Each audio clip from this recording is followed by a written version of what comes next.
এখন শুনবেন আজকের গুরুত্বপূর্ণ খবরের শিরোনাম। গাজায় নতুন যুদ্ধবিরতি প্রস্তাব, মেয়াদ কয় বছর, বাকি শর্ত কি? কাশ্মীর হামলা, দেশে ফিরে বিমানবন্দরে মোদির বৈঠক। ইরান যুক্তরাষ্ট্রে তৃতীয় দফা বৈঠক শনিবার। কাশ্মীরে হামলাকারীদের খুঁজতে ভারতের নিরাপত্তা বাহিনীর জোরালো অভিযান। নাইজেরিয়ায় সন্দেহভাজন রাখালদের হামলায় নিহত বেড়ে ৭২। কাশ্মীরে হামলা, যা বললেন ট্রাম্প। গাজায় নতুন যুদ্ধবিরতি প্রস্তাব, মেয়াদ কয় বছর, বাকি শর্ত কি? ফিলিস্তিনের গাজায় চলমান সহিংসতায় বন্ধের প্রচেষ্টায় স্থবিরতার মধ্যে যুদ্ধবিরতির নতুন পরিকল্পনা প্রস্তাব করেছে মধ্যস্থতাকারী দেশ কাতার ও মিশর। যুদ্ধবিরতি নিয়ে ইসরায়েল ও হামাসের মধ্যে আলোচনার বিষয়ে জানাশোনা আছে। ফিলিস্তিনের এমন একজন জ্যেষ্ঠ কর্মকর্তা এ তথ্য জানিয়েছেন। ওই কর্মকর্তা দেয়া তথ্য অনুযায়ী কাতার ও মিশরের ওই প্রস্তাবে ৫ থেকে ৭ বছর মেয়াদে যুদ্ধবিরতির কথা বলা হয়েছে। এছাড়া ইসরায়েলের কারাগারে বন্দী সব ফিলিস্তিনির মুক্তির বিনিময়ে গাজায় হামাসের হাতে বন্দী বাকি জিম্মিদের ফেরত দেওয়া হবে। গাজা থেকে নিজেদের সেনাদের পুরোপুরি প্রত্যাহার করে নিবে ইসরায়েল। এর মধ্যে দিয়ে যুদ্ধ আনুষ্ঠানিকভাবে শেষ হবে।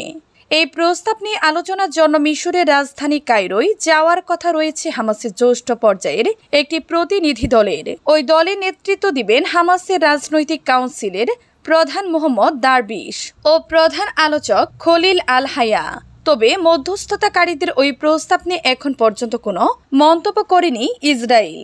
এর আগে গাজায় গত ১৯ জানুয়ারি যুদ্ধবিরতি শুরু হয়েছিল। ১৮ মার্চ থেকে ওই যুদ্ধবিরতি ভেঙে উপত্যকাটিতে হামলা চালিয়ে যাচ্ছে ইসরায়েল। কাশ্মীর হামলা, দেশে ফিরে বিমানবন্দরে মোদির বৈঠক। কাশ্মীরের পহেলগাঁওয়ে ভয়াবহ হামলার খবর পেয়ে সৌদি সফর সংক্ষিপ্ত করে তড়িঘড়ি দেশে ফিরেছেন ভারতের প্রধানমন্ত্রী নরেন্দ্র মোদি। ভারতে পৌঁছে সময় নষ্ট না করে রাজধানী দিল্লির বিমানবন্দরে এক জরুরি বৈঠকে বসেন। ভারতীয় গণমাধ্যম এনডিটিভিকে জানায়, মঙ্গলবার কাশ্মীরের পহেলগাঁওয়ে সংঘটিত ওই হামলায় কমপক্ষে ২৬ জন নিহত হন। এতে গোটা দেশ জুড়ে নেমে আসে উদ্বেগ ও আতঙ্ক। এরই মাঝে সৌদিতে অবস্থান করেছিলেন প্রধানমন্ত্রী মোদি। ঘটনার খবর পেয়ে সফর সংক্ষিপ্ত করে মঙ্গলবার রাতে দেশে ফেরার সিদ্ধান্ত নেন তিনি। ভারতে ফেরার পরপরই বিমানবন্দরে গোপনীয় এক বৈঠকে বসেন মোদি।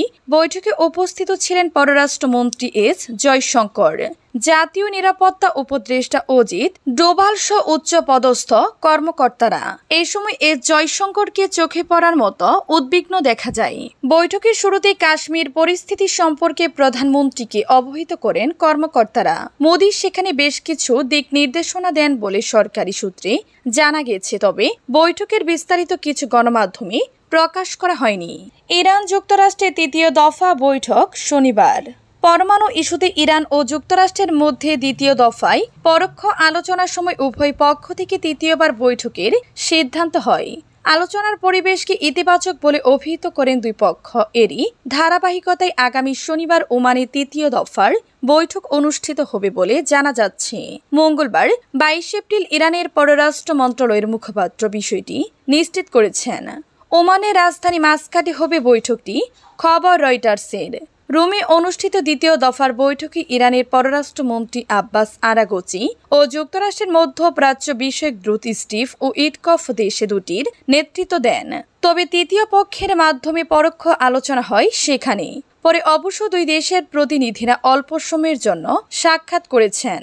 ওই বৈঠকের বিষয়ে যুক্তরাষ্ট্রের পক্ষ থেকে আনুষ্ঠানিক বিবৃতি না এলেও একজন শীর্ষ কর্মকর্তা বলেছেন, আলোচনায় ভালো অগ্রগতি হয়েছে এবং পরবর্তী বৈঠক নিশ্চিত।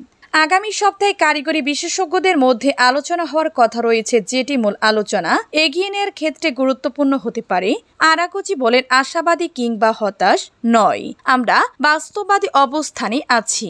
কাশ্মীরে হামলাকারীদের খুঁজতে ভারতের নিরাপত্তা বাহিনীর জোরালো অভিযান। ভারত নিয়ন্ত্রিত কাশ্মীরে পর্যটকদের উপর হামলার ঘটনায় জড়িত বন্দুকধারীদের খুঁজতে আজ বুধবার বড় ধরনের অভিযান চালাচ্ছে নিরাপত্তা বাহিনী। এই ঘটনাকে ২০০০ সালের পর ওই অঞ্চলে হওয়া সবচেয়ে প্রাণঘাতী হামলা বলে বিবেচনা করা হচ্ছে। গতকাল মঙ্গলবার বিকেলে কাশ্মীরের পহেলগামে এ হামলা হয়। বন্দুকধারীরা জঙ্গল থেকে বের হয়ে পর্যটকদের উপর গুলি চালাতে থাকেন। হামলায় ঠিক কতজন নিহত হয়েছেন তা আনুষ্ঠানিকভাবে প্রকাশ করা হয়নি, তবে নিরাপত্তা বাহিনীর সূত্র এএফপিকে বলেছে নিহতর সংখ্যা অন্তত 26। ভারতের প্রধানমন্ত্রী নরেন্দ্র মোদী এই হামলাকে একটি জঘন্য কাজ হিসেবে উল্লেখ করে এর নিন্দা জানিয়েছেন। হামলাকারীদের বিচারের মুখোমুখি করার অঙ্গীকার করেছেন তিনি। মোদী সৌদি আরব সফরে ছিলেন। কাশ্মীরে হামলা হওয়ার পর তিনি সফর সংক্ষিপ্ত করে দেশে ফিরেছেন। সরাসরি এক কর্মকর্তা সূত্রে জানা গেছে, দেশে ফেরা মাত্রই মোদী ভারতের শীর্ষ নিরাপত্তা কর্মকর্তাদের সঙ্গে বৈঠক করেন। কাশ্মীরের মুখ্যমন্ত্রী ওমর আবদুল্লাহ বলেছেন, সাম্প্রতিক বছরগুলিতে বেসামরিক লোকজনকে লক্ষ্য করে যতগুলো হামলা হয়েছে সেগুলোর চেয়ে এটা আরও বড়। নাইজেরিয়ায় সন্দেহভাজন রাখালদের হামলায় নিহত বেড়ে 72। নাইজেরিয়ার মধ্য অঞ্চলের রাজ্য বেনুয়েতে সন্দেহভাজন সশস্ত্র রাখালদের সাম্প্রতিক হামলায় নিহত সংখ্যা বেড়ে 72 জনে দাঁড়িয়েছে। সোমবার 21 এপ্রিল স্থানীয় কর্তৃপক্ষ বার্তা সংস্থা সিনহুয়াকে এ তথ্য জানিয়েছে।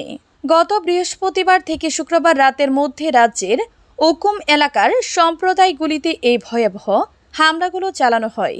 স্থানীয় কর্তৃপক্ষ শনিবার জানিয়েছে, ওই হামলায় অন্তত 56 জন নিহত হয়েছেন। সরকারের মুখপাত্র আইজেক উজান গণমাধ্যমকে জানান, স্থানীয় নিরাপত্তা সংস্থা এবং স্বেচ্ছাসেবকরা হামলার ঘটনার কাছাকাছি বোঝা পড়ে চিরুনি অভিযান চালানোর সময় সোমবার আরও হতাহতের খবর নিশ্চিত করেছে। এর আগে রাজ্যের স্থানীয় সম্প্রদায়গুলিকে অবিহিত ভয়াবহ আক্রমণ বন্ধে জরুরি ব্যবস্থা নেওয়ার আহ্বান জানিয়েছিলেন বেনুয়ের গভর্নর হায়াসনিহা আলিয়া। সাম্প্রতিক মাসগুলিতে সশস্ত্র গোষ্ঠীগুলোর ধারাবাহিক আক্রমণের সাক্ষী হয়েছে নাইজেরিয়া। এছাড়া দেশটিতে সশস্ত্র ডাকাতির ঘটনাও বারবার ঘটছে। কাশ্মীরে হামলা, যা বললেন ট্রাম্প। জম্মু ও কাশ্মীরে এক নৃশংস সন্ত্রাসী হামলায় কয়েক ডজন পর্যটক এবং এক গোয়েন্দা কর্মকর্তা নিহত হয়েছেন। পর্যটন শহর পহেলগামে সন্ত্রাসীদের গুলিতে 26 জন নিহত এবং আরও বেশ কয়েকজন আহত হয়েছেন। বিশ্বজুড়ে নেতারা তাদের শ্রদ্ধা ও সমবেদনা জানিয়েছেন। এ বিষয়ে ভারতের প্রধানমন্ত্রী নরেন্দ্র মোদীকে ফোন করে নিন্দা ও সমবেদনা জানিয়েছেন মার্কিন প্রেসিডেন্ট ডোনাল্ড ট্রাম্প। এ সময় অপরাধীদের বিচারের আওতায় আনতে তিনি ভারতের প্রতি পূর্ণ সমর্থন ব্যক্ত করেন। ভারতের পররাষ্ট্র মন্ত্রণালয়ের মুখপাত্র রণধীর জয়সওয়াল এক এক্সট বার্তায় ওই ফোন কলের কথা উল্লেখ করেন। জয়সওয়াল বলেন, সন্ত্রাসবাদের বিরুদ্ধে ভারত ও যুক্তরাষ্ট্র একসঙ্গে কাজ করবে। এর আগে মঙ্গলবার কাশ্মীরে হামলার ঘটনায় নিজের মালিকানাধীন সামাজিক যোগাযোগ মাধ্যম ট্রুথ সোশ্যালে পোস্ট দেন ট্রাম্প। সেখানে তিনি লেখেন, কাশ্মীরের খবরে গভীরভাবে মর্মাহত হয়েছে। সন্ত্রাসবাদের বিরুদ্ধে লড়াইয়ে যুক্তরাষ্ট্র বলিষ্ঠভাবে ভারতের পাশে রয়েছে। এ ঘটনায় নিন্দা জানিয়েছেন রাশিয়ার প্রেসিডেন্ট ভ্লাদিমির পুতিনও।